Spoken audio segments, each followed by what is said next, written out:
Hello students, it's Nazia Begum here, your physics lecturer, welcoming you all in today's class. So the topic for today is expansion of gases.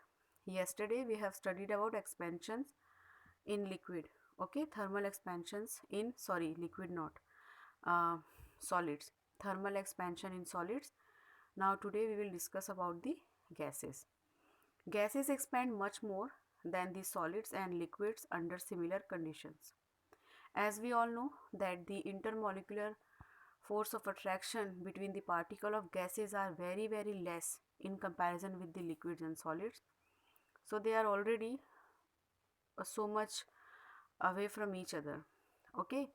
Now if gases are given similar amount of heat energy like we give to a solid or liquid, so we see that in comparison with solid and liquid, the gases expand so much, okay, much more in comparison with them.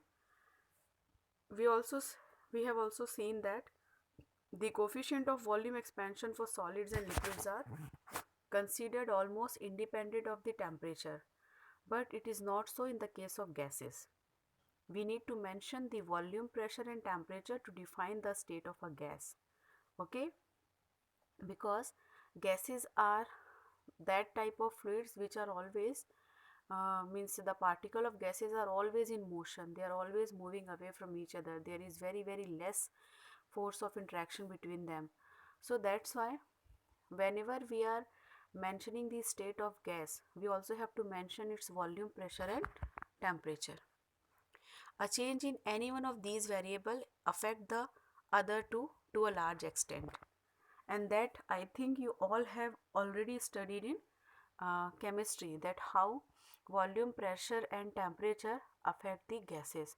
So I will not go in that much detail, okay. In next chapter when we will study about uh, behavior of gases, okay, so there we will study about that in detail. Hence the coefficient of volume expansion of a gas depends upon its temperature. In fact, gamma decreases as T increases and vice versa. We shall learn in detail about the behavior of gases on heating under different conditions later in the unit. So in this unit only, next chapter is fully dedicated to gases. So there we will discuss it in detail. Okay. And right now we will discuss the behavior of water. So here one thing is written, anomalous expansion of water. So what is meaning of anomalous? So anomalous means ajeebo garib, okay, differently. So the water behaves very different when heat is supplied to that. The expansion in water is very different from other materials.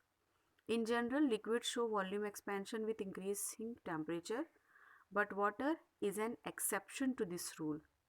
If we study density versus temperature graph for water, so here in front of you there is one graph. On x-axis we take temperature, we took temperature in degrees Celsius. In y-axis we have taken density and the unit is kilogram per meter cube, okay. So here you can see that at a temperature of 0 degrees centigrade, the density of water is 0.998. This is the density, okay. As the temperature is increasing, the density is increasing, okay. The density is increasing means the molecules are coming close to each other. Are you understanding this?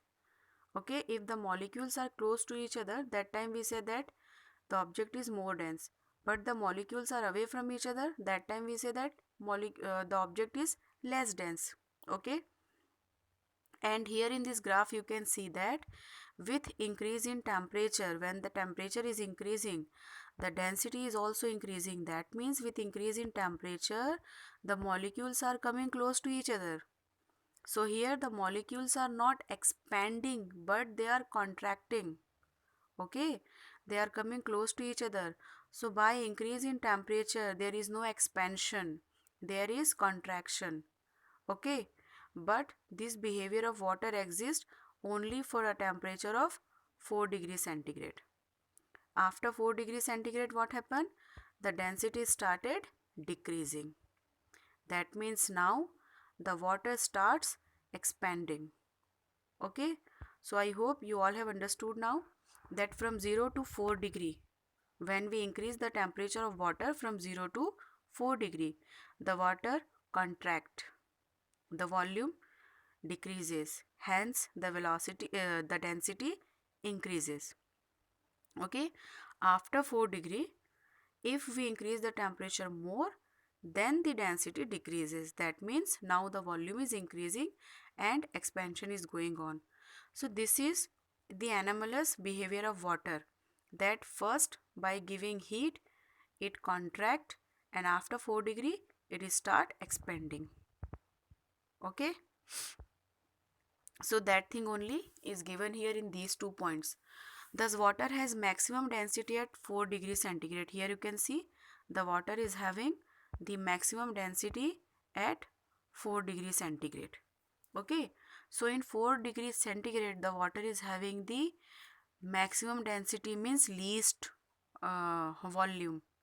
Okay, if the volume increases or decreases by from 4 degree, okay, if the temperature increases or decreases from 4 degree, the volume increases. Thus water has maximum density at 4 degree. This unusual behavior of thermal expansion of water is called anomalous expansion of water. The anomalous expansion of water creates favorable condition for survival of fishes and other forms of marine life in cold winter.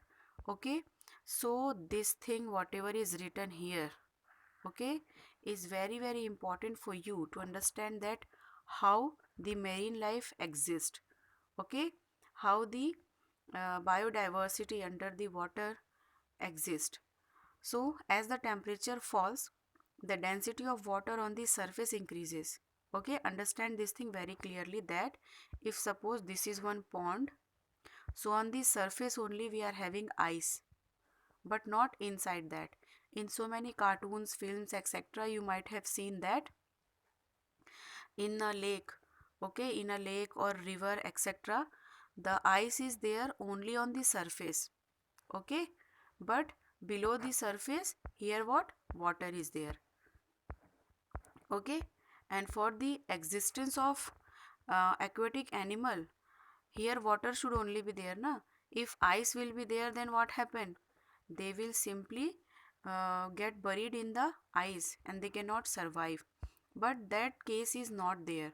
The water means in any pond or somewhere, the ice is there only on the surface, but below the surface water is there where the animals and plants can survive.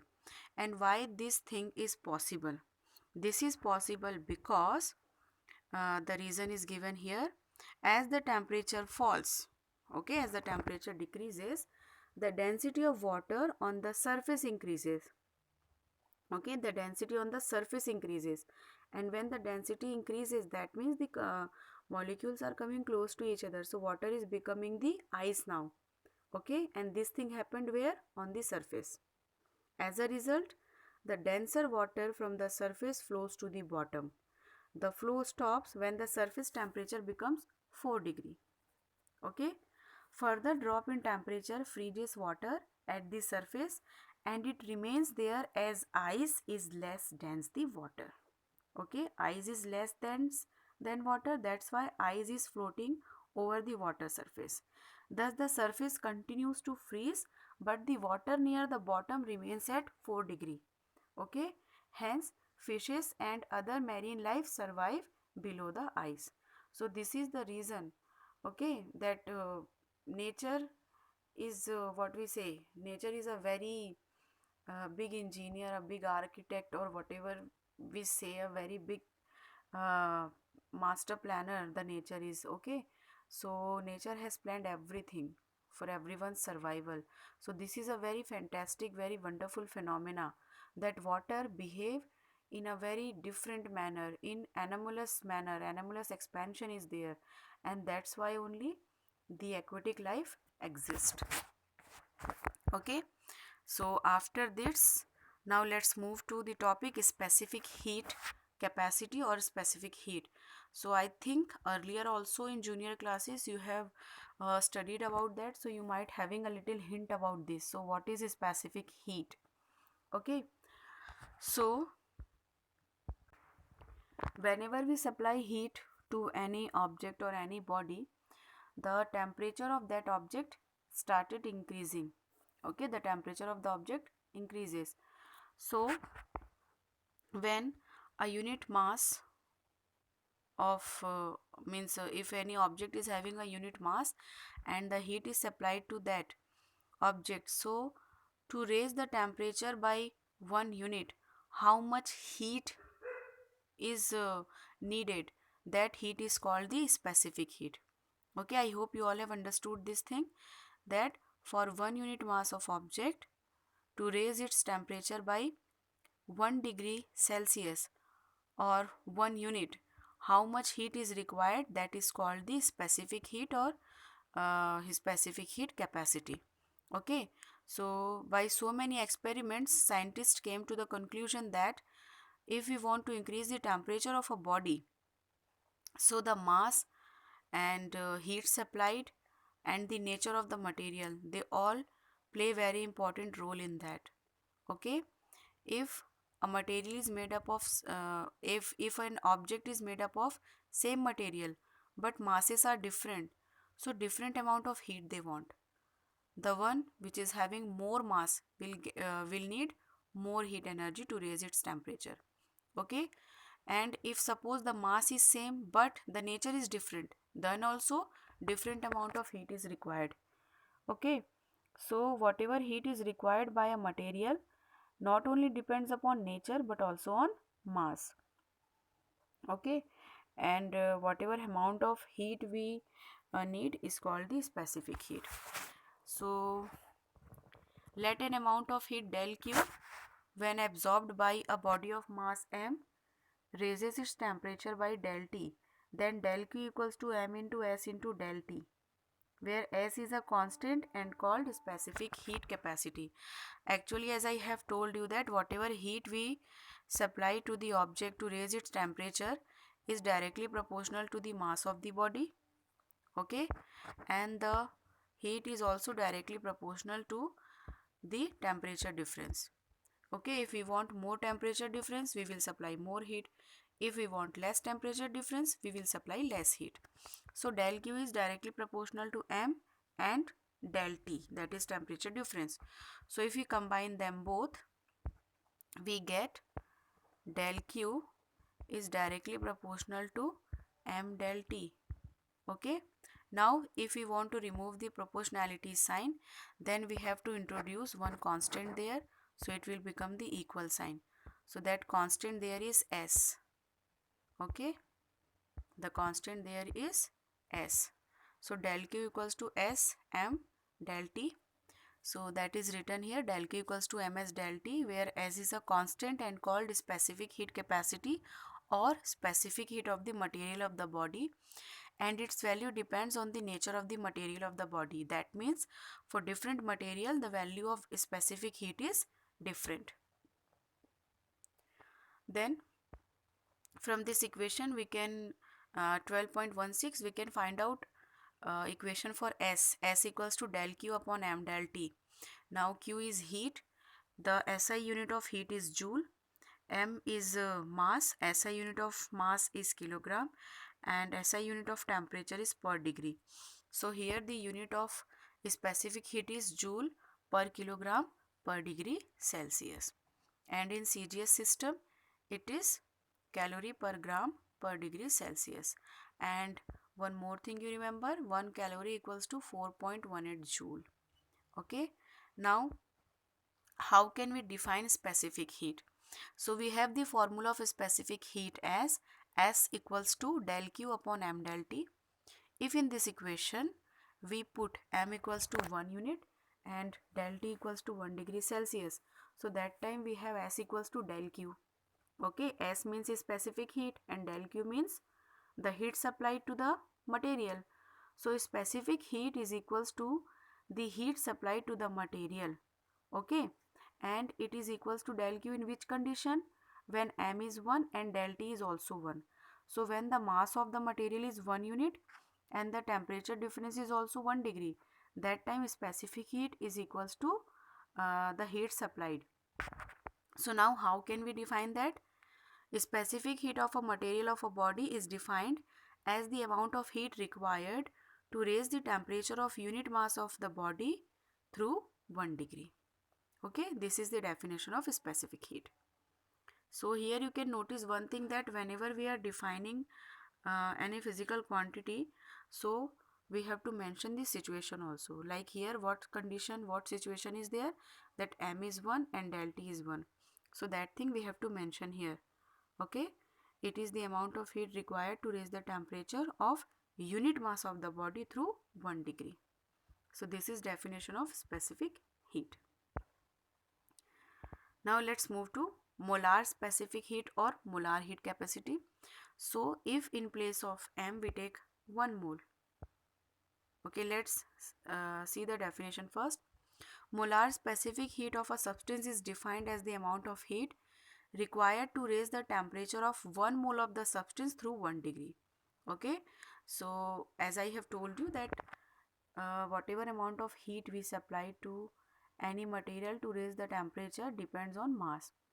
So if the material is having a mass of 1 mole, so that time whatever heat is required, that is called molar specific heat. Okay. Sometimes it is more convenient to describe the amount of substance in terms of number of moles rather than the mass of the substance. It is because a mole of a pure substance always contains the same number of molecules. Okay, so if we represent something in mole, so that is the purest form of representing the quantity of something. Okay, so molecular mass m of a substance is the mass per mole. So mass of the substance having n mole is given by small m equals to capital M n. Okay, molecular mass into number of moles. So in place of m we can put del Q. So this equation we can put mn. So this equation becomes del Q equals to nm as del T. Okay, then here this product ms is called the molar specific heat and is denoted by C. M is the molecular mass here and S is the specific heat. So molecular mass into specific heat is called specific not okay, so product of molecular mass and specific heat is called the what? Molar heat capacity.